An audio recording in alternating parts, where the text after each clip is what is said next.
أعوذ بالله من الشيطان الرجيم بسم الله الرحمن الرحيم.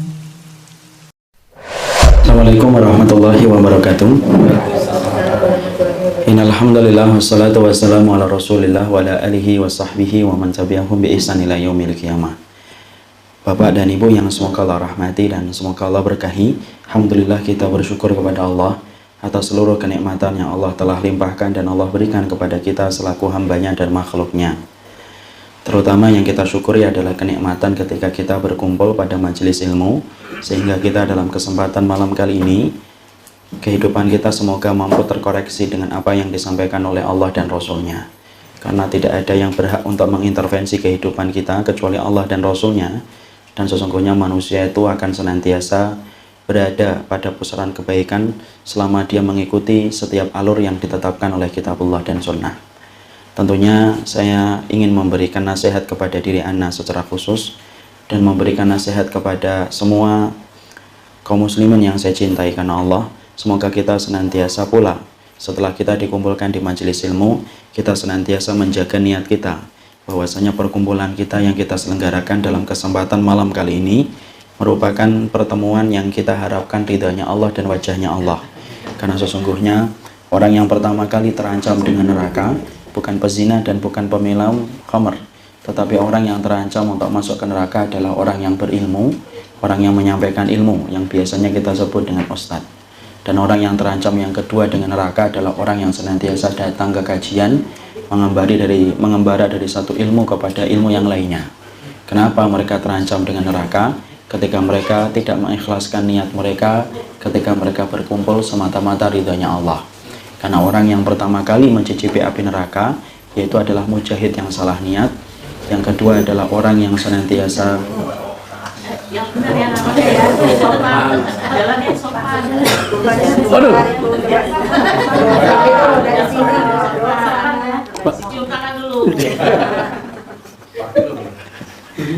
merusak khusyuknya kita aja ini. Merusak khusyuk. Dan kemudian yang terancam yang kedua yaitu adalah mereka para thalabatul ilmi, orang yang mencari ilmu. Ketika mereka datang ke setiap majelis ilmu tidak mereka niatkan karena Allah, maka mereka pun terancam dengan neraka. Karena sesungguhnya kita mengetahui Rasulullah bersabda, inna awalan nasi yubda yaumal qiyamah salasah. Orang yang pertama kali diputuskan nasibnya kelak pada waktu hari kiamat itu ada tiga. Si mujahid yang salah niat ketika dia berjihad bukan karena Allah, orang yang menyampaikan ilmu, dan orang yang mencari ilmu ketika mereka niatkan bukan karena Allah, tetapi mereka niatkan supaya mereka mendapatkan kedudukan dan status pujian manusia.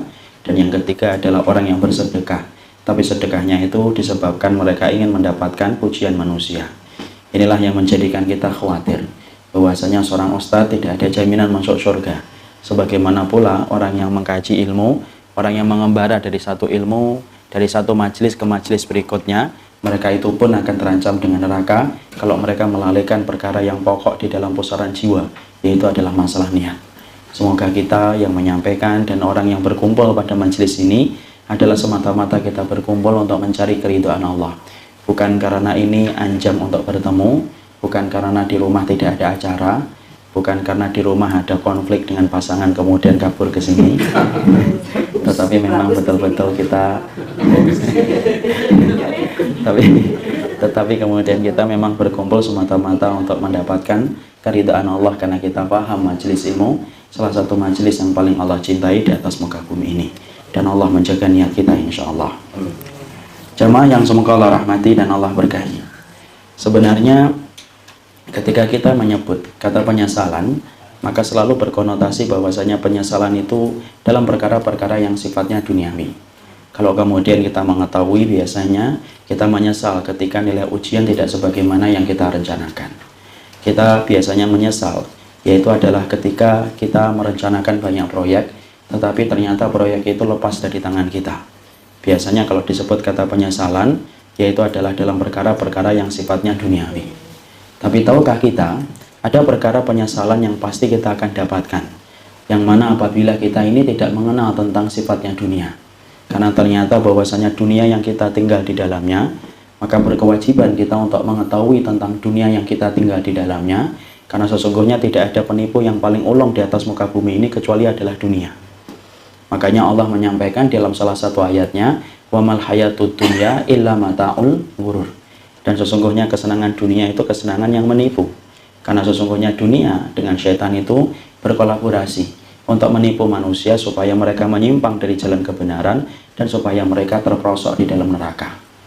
Inilah yang menjadikan kita dalam kesempatan malam kali ini, kita harus mengenal dan kita harus berkenalan dengan dunia supaya kemudian kita tidak tertipu dengan pesona dunia. Karena tidak ada perkara yang paling cepat bersolek menutupi kekurangan dan aibnya kecuali adalah dunia.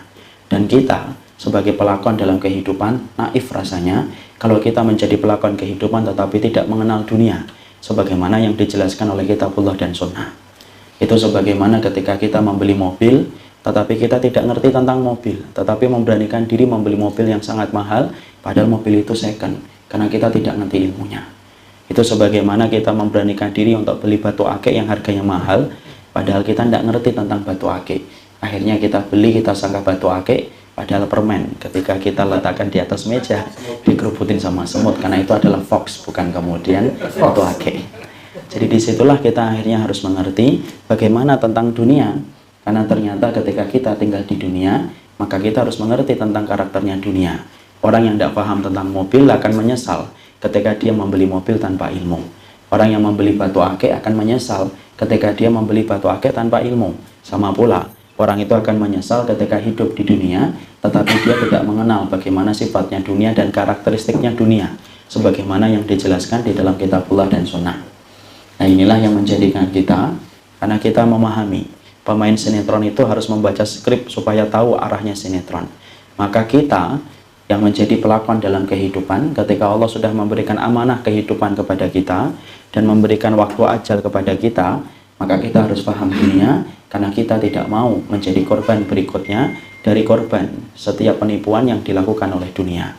Karena sekali lagi saya katakan, dunia dan syaitan itu berkolaborasi bagaimana menyesatkan manusia dari jalan Allah yang lurus. Maka dalam kesempatan kali ini kita akan mencoba untuk menjelaskan. Waalaikumsalam. Maka dalam kesempatan hari ini kita akan mencoba menjelaskan 6 perkara yang berkaitan tentang dunia supaya kita memiliki ilmu dan tidak tertipu dengan pesona dunia. Supaya kita tidak terperosok dengan tipuan-tipuan yang ditawarkan oleh dunia. Karena di dalam satu hadis yang sahih, Rasulullah itu ketika dalam perjalanan Isra Mi'raj, maka Rasulullah SAW melihat seorang wanita tua yang menampung banyak beban di punggungnya, tetapi wanita tua ini pandai sekali bersolek.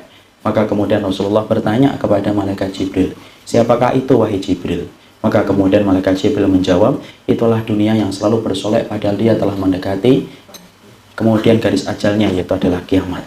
Jadi inilah yang menjadikan akhirnya kita harus memahami bagaimana penjelasan kitabullah dan sunnah ketika menjelaskan tentang alam yang kita tinggal di dalamnya, supaya kita mampu mengambil ilmu, menerangi kehidupan kita dengan cahaya kitabullah dan sunnah, supaya tidak terperosok di dalam pesona dunia yang sering menipu kehidupan kita. Maka ada 6 poin dalam pembahasan kita malam kali ini. 6 poin itu yang pertama adalah kita harus kenal dulu kenapa ini dinamakan dunia. Karena kita harus paham dunia itu diambil dari bahasa Arab, kata serapan. Karena ternyata bahasa Indonesia itu sangat banyak mengambil kata serapan dari bahasa Arab. Dan tentunya bahasa Indonesia itu kalau boleh saya katakan miskin banget maknanya dibandingkan dengan bahasa Arab yang memang telah dipilih oleh Allah mewakili kalamnya. Ya, jadi ternyata bahasa-bahasa yang senantiasa kita ucapkan dan sering kita sampaikan, ternyata itu merupakan bahasa serapan yang diambil dari bahasa Arab. Tentunya kita harus paham ya, bahasa Arab itu sangat kaya sekali. Maknanya juga sangat luar biasa dalam. Setiap kata-kata selalu mewakili banyak makna. Itulah bahasa Arab. Makanya nikmatnya belajar bahasa Arab itu nikmat yang tiada tara. Tidak bisa diekspresikan dengan kata-kata. Karena setiap kita belajar bahasa Arab, akan semakin merasa bodoh, akan semakin merasa tidak tahu. Saking kayanya bahasa Arab.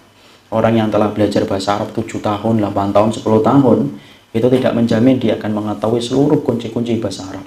Karena saking kayanya bahasa Arab dibandingkan dengan kemampuan otak seseorang untuk menguasai bahasa itu.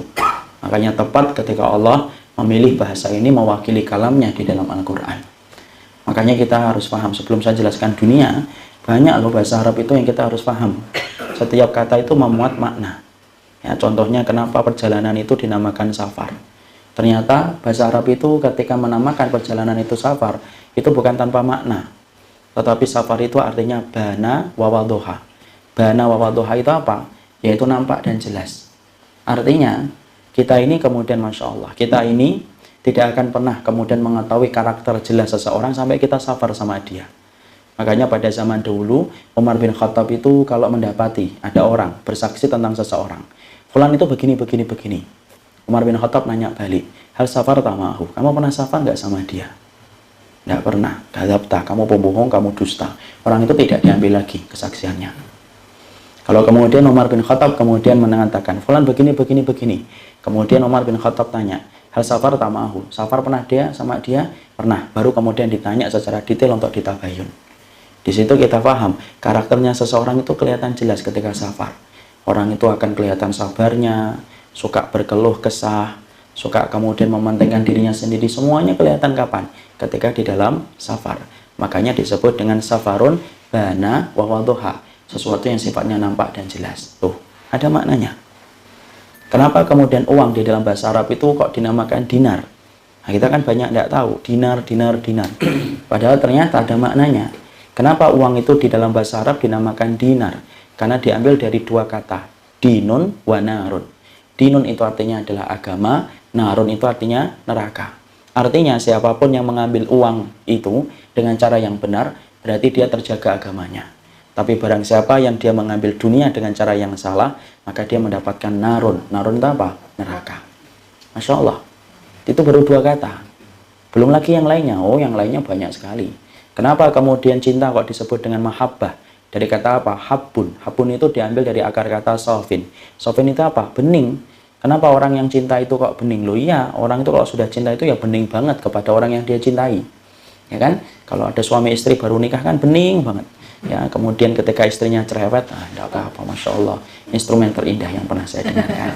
Ya, kalau kemudian suaminya hitam, enggak apa-apa. Yang penting manis. Selalu tampak baik, selalu tampak bening. Kenapa? Sebagaimana cinta. Makanya kalau kita cinta sama Allah, kok tidak bening memandang syariatnya Allah, berarti kamu belum cinta sama Allah. Masya Allah. Itu kalau saya jelaskan satu persatu kata-kata, habis sampai besok pun tidak selesai. Jadi kita akan membahas kamus aja nanti. Maka sama, kita juga harus paham, kenapa panggung kita kok dinamakan dengan dunia. Syekh Shalih Al-Munajjid hafizahullah ta'ala, salah satu ulama besar, itu kemudian menjelaskan kepada kita, kenapa kok dunia itu dinamakan dunia. Maka kemudian ada tiga akar kata kenapa panggung kita dinamakan dunia oleh Allah. Yang pertama, yaitu adalah dani, yaitu sesuatu yang sifatnya rendah. Jadi kalau kita melihat bahwasanya panggung ketika kita tinggal setelah kita dilahirkan dari rahim, maka tempat kita ini rendah. Tempat kita ini rendah dibandingkan dengan surga. Makanya surga selalu diberikan sifat oleh Allah dengan kata aliyah, fi jannatin aliyah. Aliyah itu artinya apa? Tinggi. Makanya ketika Allah memberikan hukuman kepada Nabi Adam, Allah memberikan kata sifat atau kata keterangan. Kami turunkan, dan turun itu tidak bisa dipahami kecuali dari atas ke bawah. Makanya secara makna dia diambil dari kata dani, dan dani itu sesuatu yang sifatnya rendah. Jadi sesuatu yang sifatnya rendah itu adalah dunia. Makanya ketika kita meninggal dalam riwayat Barra' bin Azib, orang itu ketika meninggal dunia dicabut ruhnya. Kemudian yang mencabut siapa? Malaikat maut. Siapa yang membawa ruh? Kalau dia orang yang beriman, malaikatur rahmah. Malaikat maut sudah nyingkir. Kemudian dibawa menembus langit yang ketujuh. Dibawa ke atas langit ketujuh. Kalau dia adalah orang yang beriman. Kalau tidak beriman, yang membawanya malaikatul adzab. Tetapi dalam keterangan hadisnya, dalam Barra' bin Azib, Rasulullah mengatakan dinaikkan oleh Allah. Berarti apa? Dari tempat dunia yang rendah ke atas surga atau ke arasnya Allah. Makanya secara geografis, kenapa kok dinamakan dunia? Karena dia rendah, betul. Makanya berbagai macam keindahan itu tidak pernah maksimal di dunia. Kenapa? Rendah, Pak. Makanya kenapa kalau kita bahagia itu cuma sebentar. Orang sering ngomong bahagia kok semu ya. Nah itu karena kamu masih di tempat yang rendah. Sebagaimana kalau kita tinggal di apartemen lantai yang ke-1. Ya di depan kita ya itu tok. Coba kalau kita tinggal di lantai ke-27. Semuanya kelihatan. Sungai kelihatan, pohon kelihatan. Makanya jangan pernah mengharapkan kebahagiaan puncak. Kenapa? Tempatnya aja rendah. Itu dari satu akar kata. Selesai? Belum. Yang kedua, Para pakar bahasa sebagaimana dinukil oleh Syekh Shalih Al-Munajjid, kenapa kok dinamakan dunia? Yang kedua, dinamakan ini dunia, yaitu adalah liqasiratiha, yaitu karena pendeknya, yaitu kemudian pendek waktunya. Makanya kemudian kita mendapati dunia itu kan pendek kan. Kelihatannya baru kemarin kita ini tamat SD. Ternyata hari ini anak kita sudah ngomong sama kita, "Mah, mau kuliah, Mah." Padahal kita baru saja kemarin reuni SD. Kok semuanya anak saya sudah mau SMA ya? Sebagaimana bapak-bapak, ini reuni SMP. Padahal sudah 60 tahun kan ini kemudian sekolahnya. Cepat banget ya. Makanya antik-antik semuanya kan. Makanya kemudian cepat banget. Kenapa kok terasa cepat dunia itu? Ya terasa cepat dunia itu ya kemudian karena memang waktunya pendek, cepat dicepatkan oleh Allah. Makanya satu hari berbanding 50.000 tahun di waktu di akhirat. Makanya sangat pendek. Makanya sampai-sampai di dalam salah satu surat Allah, yaitu di dalam surat Al-Ahqaf, Allah kemudian menyebutkan orang-orang ketika berada di dalam neraka, mereka mengatakan apa? Lam yalbathu illa sa'atam min naharim balagh. Loh ya Allah, kami dulu di dunia itu cuma dari waktu pagi menjelang duha. Padahal waktu yang paling cepat itu apa? Pagi menjelang duha. Cepat banget. Kita bangun, mandi, sarapan, kemudian pergi. Tahu-tahu sudah jam 9. Tahu-tahu sudah jam 10. Cepat. Beda dengan malam kan. Kalau malam terasa panjang. Makanya para pujangga sering berkata apa? Malam terasa panjang. Tapi tidak ada kan ngomong pagi terasa panjang. Tidak ada. Karena memang waktu yang paling terasa cepat itu waktu pagi. Dan Allah memberikan sifat kata dunia itu apa? Asyiyatan au duhaha. Asyiyah itu waktu menjelang duha. Dari habis subuh itu namanya asyiyah. Sampai kemudian duha. Dan itu Allah kemudian katakan apa? Yaitu saking pendeknya waktu ketika kita di dunia. Terlebih lagi ketika di akhir zaman, kita akan mendapati 1 tahun kayak 1 bulan, 1 bulan kayak 1 pekan, 1 pekan kayak 1 hari, 1 hari kayak 1 jam. Baru kemarin deh kita kemudian Ramadan. Kita sudah di Jumadil Akhir. Bentar lagi Rajab, Syaban, Ramadan. Kenapa kok demikian cepatnya Ustaz? Ya karena memang begitu. Sebagaimana namanya diberikan oleh Allah. Dinamakan panggung kamu itu panggung dunia. Karena kamu harus paham. Panggung kamu namanya dunia karena pendeknya waktu yang Allah putarkan ketika kamu berada di dunia itu. Itu yang kedua. Yang ketiga, para pakar bahasa lalu mengambil kata dana'ah. Dana'ah itu apa? Dana'ah itu sesuatu yang sifatnya rendah, tapi hina. Sesuatu yang sifatnya hina. Itu namanya dana'atun. Kenapa dunia itu dinamakan dana'atun? Karena sesungguhnya dia sifatnya hina. Makanya kemudian ketika Umar bin Khattab radhiyallahu anhu melewati tong sampah bersama dengan teman-temannya. Teman-temannya kemudian menutup hidung. Lalu kemudian Umar bin Khattab berkata, 5. Kenapa kamu tutupi hidung kamu? Hadihi dunyakum allati tahrusuna 'alaiha. Ini loh dunia yang dulu kalian cari-cari dan uber-uber itu ini. Sembari beliau menunjuk kepada tong sampah atau tumpukan sampah yang dilewati oleh beliau bersama teman-temannya. Makanya dinamakan apa? Dunia. Diambil dari kata dana'ah. Mungkin kita bertanya, kok bisa sih dunia dikategorikan dengan hina? Ya iya, dibandingkan dengan kenikmatan surga yang nanti kita rasakan ketika kita menjadi penghuninya, sesungguhnya dunia itu hina dibandingkan dengan surga. Kalau perumpamaan gampangnya itu gini. Perumpamaan gampangnya itu adalah sebagaimana perumpamaan gampangnya, ingat nggak kita dulu ketika kecil? Ketika kita kecil itu kalau kita waktu kecil, kita selalu menganggap permainan yang kita pengen beli itu adalah hal yang paling penting. Kalau kita SD, masih ingat, dulu kita mintanya apa? Mobil-mobilan itu loh yang kalau ditarik ke belakang, dilepas ke depan. Itu sudah menganggap top-topnya permainan saat itu. Dan ketika kita minta, kita rela bergulung-gulung di atas pasir. Supaya kemudian dibelikan sama bapak kita. Kemudian diberikan janji, tidak mau, pokoknya hari itu harus beli. Atau masih ingat nggak kemudian anak-anaknya dulu? Kalau saya dulu, itu sempat ngetren itu kaos kemudian di belakangnya ada sayap kayak Superman. Itu ketika lagi ngetren, Masya Allah, setiap anak pingin punya kaos kayak gitu. Tapi coba kalau kita sudah kuliah, sudah dewasa, sekarang sudah jadi orang tua, ngeliatin mobil kita itu mikir, ya Allah, cuma gini doang kok dulu sampai muter-muter ya. Kalau ibu-ibu itu biasanya masak-masakan itu yang dari plastik gitu ya.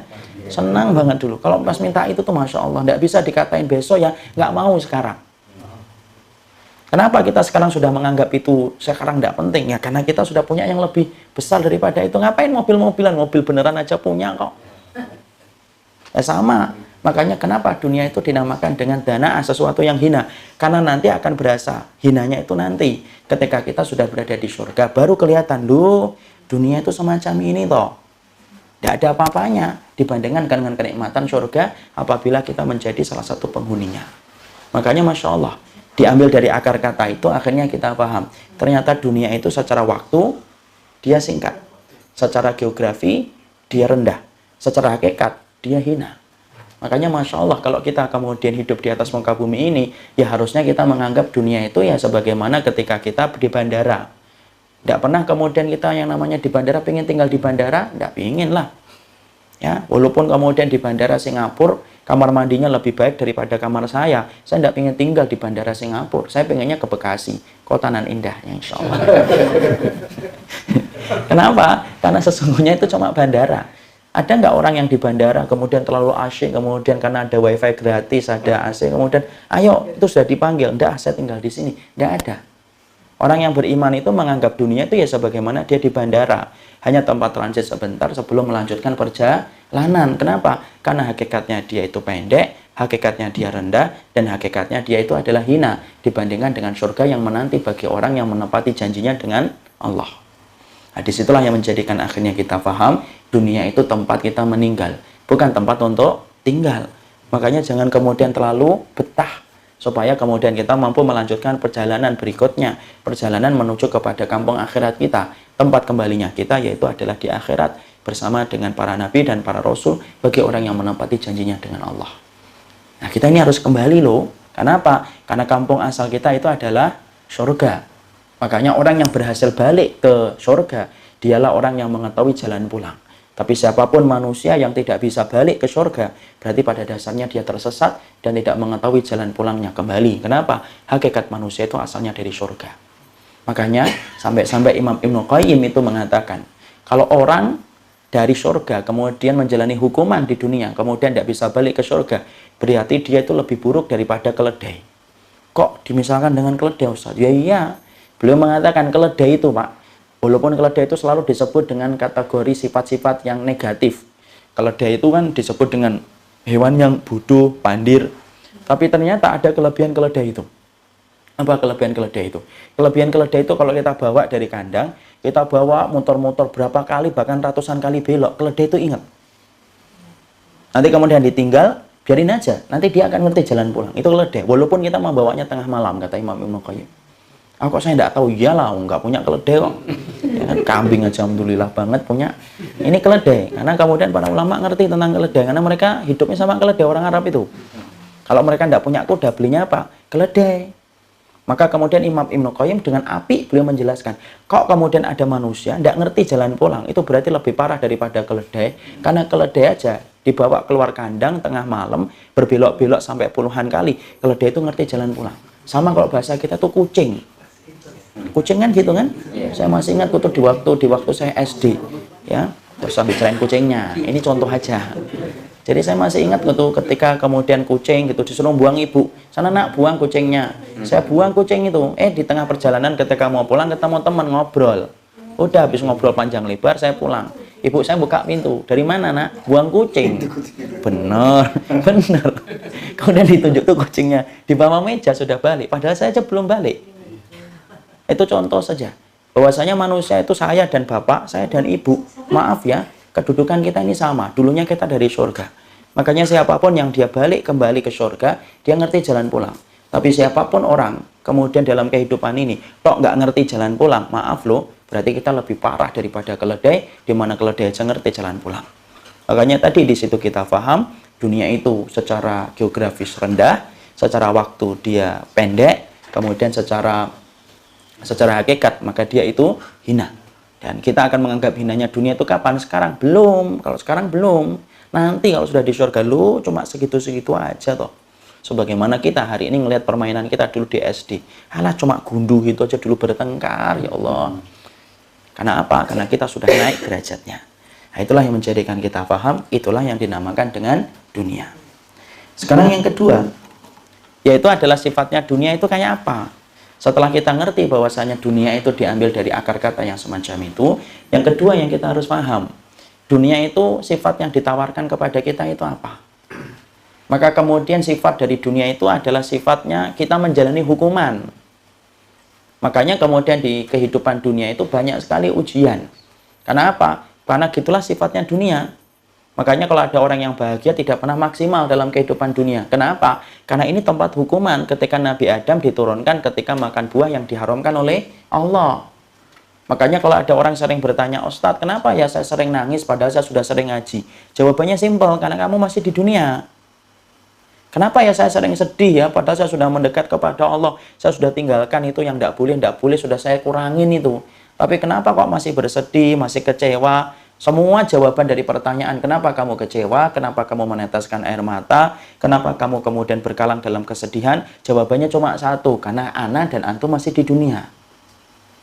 Makanya kita harus paham, dunia itu sebagaimana angin, dan angin itu tidak bertiup sesuai dengan kehendak kita. Tetapi angin dalam kehidupan alam semesta ini yang menetapkan Allah. Tapi kita maaf loh, kita ini cuma budak. Dan budak itu bukan mengikuti apa yang dia mau. Budak itu ngikutin apa yang dimau oleh majikannya. Dan Rob yang menguasai kita itu siapa? Allah. Makanya kenapa dunia itu penuh dengan kesedihan? Karena dunia itu ada 4 perkara yang nggak disukai oleh diri kita. Di dunia itu ada rasa sakit, itu yang pertama. Di dunia itu ada kesulitan, itu yang kedua. Di dunia itu ada kesulitan, ada perpisahan, itu di dunia. Dan yang keempat, di dunia itu kemudian ada perpisahan. Ada perpisahan, ada rasa sakit, ada kesulitan. Maka itulah yang kemudian menjadikan kita akhirnya paham. Itulah dunia. Supaya ketika kita memahami bahwasanya dunia itu harus diseberangi dengan kesabaran, supaya kita tidak kaget gitu loh. Kalau tiba-tiba salah satu episode kehidupan kita kok nggak sesuai dengan harapan kita, itu maklumi. Karena apa? Karena memang dunia itu Allah menitipkan rasa sabar. Makanya sampai Nu'man bin Bashir itu berkata, innahu lam yabqa minad dunya illa bala'un wa fitanun fa'idullahu bisabr. Makanya sampai Nu'man bin Bashir itu ngomong, nanti yang tersisa kalau kamu hidup itu cuma 2. Bala itu ujian, fitan itu fitnah-fitnah yang tidak pernah berhenti. Fa'idullahu bisabr, maka persiapkanlah dirimu untuk senantiasa bersabar. Dan semakin kita beriman, semakin kita ngikutin syariat, semakin kita akan terasa ujiannya. Kenapa? Dulunya kita anggap boleh-boleh saja, kemudian kita sudah mulai menganggap, loh ternyata ini tidak boleh toh. Ya, makanya kemudian perkara-perkara yang dulunya kita pandang boleh, tapi setelah kita beriman, dan semakin kita beriman, ternyata baru kita tahu, yang dulunya boleh, ternyata tidak boleh. Makanya kemudian sampai-sampai Nabi mengatakan, ad-dunya sijnul mu'min. Dunia itu penjara bagi orang yang beriman. Kenapa? Karena asalnya tidak boleh, karena asalnya boleh, akhirnya tidak boleh ketika kita paham ilmunya. Ya, makanya orang yang beriman, semakin dia beriman, maka semakin dia beriman, semakin besar ujiannya. Kenapa sih orang yang beriman itu kok banyak diuji, Ustadz? Bukankah mereka itu harusnya bahagia? Loh, enggak. Orang yang beriman itu semakin banyak diuji. Kenapa ujian bertubi-tubi datang kepada orang yang beriman? Supaya dia tidak betah di dunia dan supaya dia merindukan kampung akhiratnya. Nah kalau kita tidak pernah diuji, Pak, terlalu betah kita di dunia dan lupa kehidupan kita nanti di akhirat.